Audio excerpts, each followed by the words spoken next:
Пониски цени на лебот, млекото, сирењето, месото и маслото за јадење за 10% во маркетите ќе има дури по нова година. Компаниите ќе добијат за повеќе од половина поевтина струја, односно 80 евра за мегават час, дури од 1 декември. Фирмите од мелничко-пекарската индустрија велат дека договорите за електрична енергија ќе се склучуваат во текот на ноември, па додека пазарот да се стабилизира и конкуренцијата да си го направи своето, пат на цените би можело да се очекува од следната година. Од 1 декември компаниите ќе почнат да ги калкулираат новите трошоци за електрична енергија, кои дефинитивно ќе се намалат со меркава што донесе владава.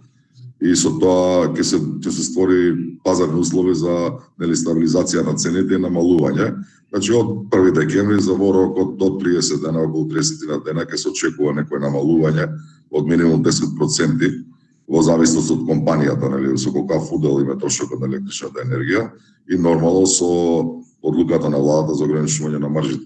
Компаниите очекуваано не добија дополнителни мерки освен оние за струјата. Од Агробизнис комората рекоа дека за да има поголеми поевтинувања, владата треба да интервенира и со други придружни мерки. Потребно е сублимат од повеќе чекори, затоа реков ова е еден многу важен и квалитетен исчекор од страна на државата, од страна на Министерството за економија, кој што ќе придонесе да се намалат цените. Најавите за поевтини основни прехранбени производи за 10% беа дадени согласно сегашните цени на инпутите. Меѓутоа фирмите сега велат дека поради ескалација на војната состојба во Украина, пченицата и другите житни култури поскапуваат, па суровините можат да извршат нагорен притисок врз цените.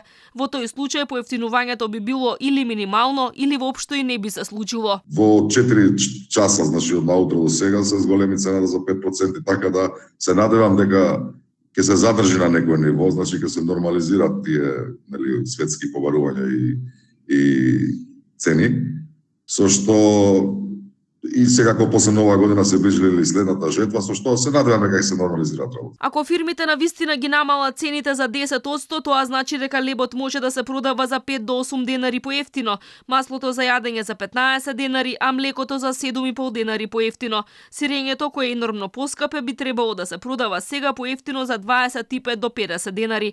Владата најави дека ако трговците не ги спуштат цените за 10%, следен чекор ќе биде замрзнување на крајните цени на производите. И покрај барањата на бизнисот, помошта за субвенционирана струја доаѓа со задоцнување од 8 месеци.